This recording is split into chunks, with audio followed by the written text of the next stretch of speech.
Hello বন্ধুরা, কেমন আছো তোমরা সকলে? আশা করি অনেক ভালো আছো। তো সকাল সকাল ঘুম থেকে উঠেই চাটা খাওয়ার পর মনে হলো কিছু একটা আঁকাআঁকি করা যাক। তো ইনস্টাতে দেখছিলাম গোরা চাঁদের সবাই ছবি আঁকছে, তো আমিও এঁকে নিলাম। কেমন হয়েছে অবশ্যই কমেন্টে জানাবে। তারপর কিছুক্ষণ পরে স্নান টান করে চলে এসেছি, দিয়ে গোবিন্দর পুজোটা সেরে নিয়েছি।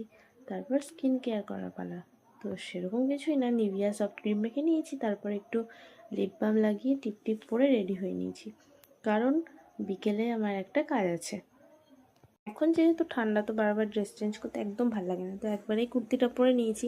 তারপর মা বলল এসে খেয়ে নে, তো তাড়াতাড়ি করে মাথাটা আঁচড়ে নিচে চলে গেছিলাম খেতে। খাওয়া দাওয়া সেরে একটু ঘুমিয়ে নিয়েছিলাম, ঘুমানো বলতে একটু শুয়েছিলাম, দিয়ে বেরিয়ে পড়েছিলাম। ব্যাগ ট্যাগ রেডি করে নিয়েছি। এখানে রাস্তায় যেতে যেতে দেখি গার্লস স্কুলের একটা প্রোগ্রাম হচ্ছে, তো সেখানে একটু দাঁড়িয়েছিলাম। তারপর চলে আসলাম ম্যামের বাড়ির সামনে, তো গাড়িটাকে পার্কিং করে নিয়েছি। তো এসেছিলাম আমি সেলাইয়ের জন্য, সেলাইয়ের কাজ শিখছি তাই। তো আজকের মতো ভিডিওটা এইটুকুই, টাটা।